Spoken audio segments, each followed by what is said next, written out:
पौड़ी गांव में तो पिछड़ी जाति के राजेश प्रजापति ने 2015 में अनुसूचित जाति की ज्योति से शादी की।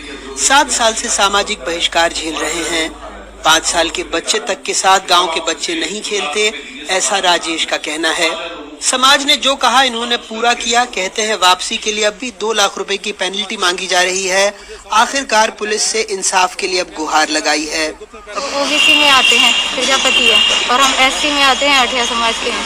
इसी चक्कर में छुआछूत मानते हैं कि तुम छोटी जाति के हो, बड़ी जाति के साथ रह नहीं सकते, उठ बैठ नहीं सकते, खाना पीना। अब जब हमारी वहाँ शादी हो गई है तो रिलेशन वाले हमें कोई भी सम्मानित नहीं देते हैं, सब अपमान करते हैं। छोटा बच्चा क्या ऊँच नीच जानता है, उसकी छुआछूत मानते, उससे बोलते तुम्हारी मम्मी समाज की है, पिता अलग समाज के हैं, तुम यहाँ रह नहीं सकते। अभी उन्होंने बोला कि भागवत कथा कर लो, भागवत कथा हमने कर लिया, और उसके पहले उन्होंने पैसे भी मांगे तो मैंने पैसे भी दिए, 2 लाख रुपए पैसे दिए। अभी उनके फिर मांग है कि 2 लाख रुपए दोगे तब तुम्हें हम समाज में लेंगे। हमारे पास इतना पैसा होता तो हम पहले कहाँ से। चूँकि आवेदन पत्र अभी संज्ञान में आया है, हम इसका परीक्षण करा लेते हैं, और अगर नियम विरुद्ध अगर कोई कार्रवाई समाज के लोग यदि कर रहे हैं या उन्हें बाध्य कर रहे हैं किसी प्रकार करने के लिए, तो उसमें उनके विरुद्ध जो है नियमानुसार संगत कार्रवाई। दोस्तों अभी आपने जो वीडियो देखा उसमें आप साफ साफ आप देख सकते हैं कि जो लड़का होता है ओबीसी का होता है, लड़की होती है एससी की होती है। शादी करके जब लड़का लेके आता है तो जो ओबीसी समाज है वह जल्दी उसको अपनाता नहीं है, वह उसको एससी ही समझता है, क्योंकि उनके मन में ये भावना रहती है कि वह दूसरी नीच जाति की है, वह कैसे हमारे घर में आ सकती है, उठ सकती है, बैठ सकती है, कैसे हमारे बर्तनों को छू सकती है। जो लड़का होता है देखा आप लोगों को कितनी कोशिश करता है कि समाज को अपना ले, वह उस समाज को 2 लाख रुपए भी देता है अपनाने के लिए। उसके बाद वो समाज कहता है कि आप अपने घर में भागवत कथा करें, उसमें भागवत कथा भी करा देता है। उसके बाद ये समाज उसको अपनाता नहीं है, यहाँ तक उसके बच्चों को भी नहीं अपनाया जाता है। और ये था उस समाज का हाल जो मैं आप देख रहे थे ओबीसी एससी एसटी का। वैसे आप जो सामने जो स्क्रीन पे फोटो देख रहे हैं इसमें आप साफ दिख रहा है या किसी जो इस जाति समर्थन का जो समर्थन करते हैं उनकी वेबसाइट से मैंने लिया हुआ है। देखिए इसमें साफ दिखाया गया है कि ब्राह्मण कितने % हैं और अपने ओबीसी कितने % है, क्षत्रिय कितने % है और शूद्र कितने % है। ठीक है जी, इन सबको मिला के ही आपका जो धर्म व्यवस्था जो भी है जाति व्यवस्था चलती है। इस फोटो में आप ये भी देख रहे होंगे ओबीसी का कहीं नामो निशान नहीं है, क्योंकि 75% इसमें शूद्र दिखाया गया है। यह फोटो इस आधार पर बनी हुई है कि जो महर्षि मनु थे उन्होंने सिर्फ 4 जातियां बनाई थी, ब्राह्मण क्षत्रिय वैश्य। जो आप सबसे ऊपर देख सबसे ऊपर ब्राह्मण है, उसके नीचे क्षत्रिय है, उसके नीचे वैश्य है और उसके बाद शूद्र है। तो दोस्तों शूद्र के अंदर ही ओबीसी आते हैं। ओबीसी की कोई अलग से कैटेगरी या जात नहीं है अकॉर्डिंग टू मनुस्मृति। और अब देखेंगे कि अब जो नारी है, जो नारी व्यवस्था जो है, देखें नारी की 40% है, वो भी क्या है एक तरह से गुलाम बनाई जाती है धर्म व्यवस्था के आधार पर। यह फोटो दर्शाती है। मैं इस फोटो के आधार पर दिखा के यह बताना चाहता हूं कि अगर जो लोग चिल्लाते हैं कहते हैं कि एससी एसटी एकता, ओबीसी एकता जिंदाबाद, वैसे बड़े बड़े नारे लगाते हैं, बड़े बड़े ढिंढोरा पीटते हैं, परंतु उसकी हकीकत क्या है? जब एक एससी और ओबीसी लड़का लड़की शादी नहीं कर सकते हैं और एक एससी और एसटी शादी नहीं कर सकती हैं, तो ये बताइए आपकी किस काम की एकता है? सिर्फ कहने के लिए है। असलियत में क्या है? असलियत में आपके लिए ढकोसला है और आप लोग इसका प्रयास भी नहीं करते हैं, क्योंकि आप खुद चाहते हैं कि जाति व्यवस्था बनी रहे। वैसे आप लोग अम्बेडकरवाद का नारा लगाएंगे, भीमवाद का नारा लगाएंगे, महात्मा ज्योतिबा फूले का नारा लगाएंगे, सभी का नारा लगाएंगे जो जिन्होंने धार्मिक एकता की बात की है और समानता की बात की है, परंतु आप असलियत में उसको अपने ऊपर लागू कभी नहीं करेंगे। तो कौन करेगा ये बताइए?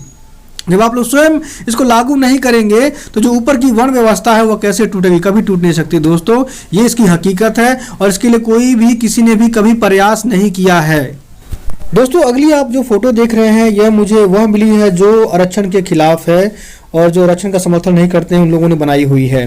बिल्कुल देखिए कितना अच्छा बनाया हुआ है कि जो सरकार है वह दिखाया हुआ कि जो भी चीज़ जो सहूलत होती है वह सबसे पहले एससी को देती है, फिर एसटी को देती है, फिर ओबीसी को देती है और जो बच जाता है वह जनरल को मिलता है। यकीनन ऐसी फोटो देख के आपको जरूर लग रहा होगा कि हाँ ये बिल्कुल अन्याय है और घोर अन्याय है। वेट कीजिए, अभी मैं एक और फोटो दिखाता हूँ, आपको और ज़्यादा गुस्सा आएगा कि आरक्षण कितना बेकार होता है। जैसा कि इस फोटो में आप देख रहे हैं कि कैसे एक एससी एसटी को दिखाया गया कि सारा कुछ जितना भी होता है खाने पीने वाला सारा कुछ सहूलत जो भी सुविधा होती है सिर्फ एससी और एसटी को मिलती है, जनरल के हिस्से में कुछ नहीं आता है। नौकरियों से लेके हर चीज़ को सिर्फ और सिर्फ एससी एसटी को मिलती है और जनरल को कुछ नहीं आता है। और थोड़ा वेट कीजिए, एक और फोटो दिखाता हूँ, वो भी कितना बहुत ही अच्छा विश्लेषण है, जरूर दिखाता हूँ, थोड़ा वेट कीजिए। आप इसमें देखिए कैसे दिखाया गया है कि एक नौकरी वाले पेशे लड़के को लात मार के भगाया गया है और ऊपर लिखा हुआ है रिजर्व फॉर SC/ST, यानी आपको यहाँ पे कोई नौकरी नहीं मिलेगी। और नीचे देखिए डिग्री भी दिखाई गई है कि 12वीं में फर्स्ट डिवीजन है, 10वीं में 10 डिवीजन है, कंप्यूटर में फर्स्ट डिवीजन है, उसके बाद उसे नौकरी नहीं मिली है। अगली आप फोटो देख रहे हैं, इसमें क्या दिखाया गया है कि जनरल जो है कितनी उसके गिलास के अंदर कुछ नहीं आ रहा है और SC इतना मोटा तगड़ा हट्टा कट्टा है उसके हाथ में, फिर भी और भरा जा रहा है। यानी ये सब दिखा रहा है कि आरक्षण की वजह से SC/ST को बहुत ज़्यादा लाभ हो रहा है और जनरल कास्ट वालों को बहुत ज़्यादा हानि हो रही है, क्योंकि सारा जो लाभ है वह सिर्फ SC/ST को मिल रहा है, जनरल को कुछ नहीं मिल रहा है।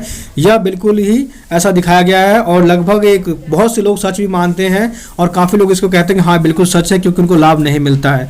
दोस्तों अब अगली वीडियो देखिएगा, अगला जो बनाने दिखा रहा हूँ आप लोगों को, उसमें कुछ और आपको जानकारी मिलेगी।